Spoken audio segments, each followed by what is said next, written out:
আজকে আমার গাড়িতে কি আছে না আছে আমি তো আমারও খেয়াল নেই, আমি জানিও না। ড্রাইভাররা তারা গাড়ি চালায়, তারা জানে।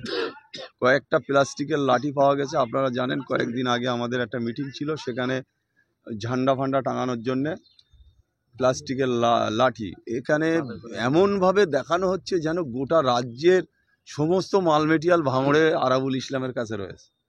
এটা একটা যেন মানে ভাঙড় মানে একটা অপপ্রচার, এমনভাবে অপপ্রচার হয় যে এটা ভাবা যায় না। দুটো স্টিকার, দুটো প্লাস্টিকের লাঠি, দুটো থাকতেই পারে, তাতে কি আছে? তাতে কি অপবিত্র হয়ে গেছে না অশুদ্ধ হয়েছে এগুলো?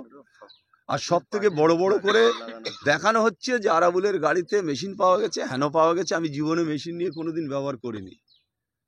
অনেক দিন দল করছি, সিপিএমের বিরুদ্ধেও লড়াই হয়েছে, অনেক লড়াই হয়েছে, একটার পর একটা লড়াই ভাঙড়ের মাটিতে হয়েছে। কোনোদিন আরাবুল ইসলামের হাতে কোনোদিন কেউ দেখিনি যে আরাবুল একটা লাঠি নিয়ে বেরিয়েছে। আজকে মিডিয়ারা যে অপপ্রচার করার জন্য দরকার, মিডিয়ারা সেটা করছে, করুক, কোনো অসুবিধা নেই। তবে একটা কথা আমি আবার বলছি যে এই ধরনের অপপ্রচার তাতে আরাবুলের কিচ্ছু যায় আসে না।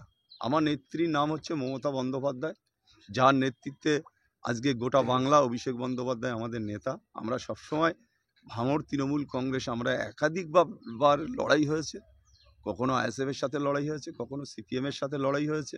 লড়াই আমাদের সবসময় আছে। এখন দুটো বারবার আমি সেটা রিপিট করছি কেন, যে কয়েকটা প্লাস্টিকের লাঠি, আমি আবার বলছি, ঝান্ডা ছিল ফ্ল্যাগ লাগানোর জন্যে, সেই সবগুলো দেখে এগুলো করা হয়েছে। এতে কিচ্ছু যায় আসে না। যত মিডিয়া অপপ্রচার করে কারুর কিছু করতে পারবে না। আরাবুল ইসলামের নামে অনেক অপপ্রচার আছে, তাতে কোনো যায় আসে না। আমি আবার বলছি যে দলটার নাম তৃণমূল কংগ্রেস, মমতা বন্দ্যোপাধ্যায়ের নেতৃত্বে আমরা লড়াই করি, অভিষেক বন্দ্যোপাধ্যায়ের নেতৃত্বে লড়াই করি। সবসময় লড়াই আছে ভাঙড়ের মাটিতে, সবসময় লড়াই জারি থাকবে। এ লড়াইয়ে আমরা সবসময় জিতব, এ লড়াই থাকবে। মিথ্যে বলে, মিডিয়ারা মিথ্যে কথা বলে আরাবুলকে আর বেশি কিছু করা যাবে না। দাদা, ভাঙড়ে তো অনেক নেতা আছে, কারোর গাড়ি সার্চ করা হয় না, শুধুমাত্র আপনার গাড়ি সার্চ করা হলো। এতে কোনো ষড়যন্ত্র কিছু তো দেখছেন কি? আমি সেটা পুলিশ কি করেছে না করেছে আমি সেটা বলবো না। পুলিশ সব রকম চেষ্টা করতে পারে, সব রকম চেস করতে পারে।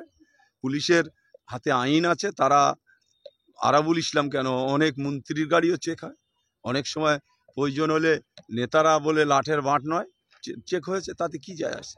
হতেই পারে, তাতে কিচ্ছু যায় আসে না। আমি আবার বলছি যে কয়েকটা প্লাস্টিকের লাঠি ছাড়া তাতে কিছু ছিল না। সভাপতির পদ ফিরে পেলেন, এবং ঘর কবে ফিরে পাবে? শুনুন, এটা আইনের লড়াই চলছে, আইন আগামী দিনে সেটা হবে।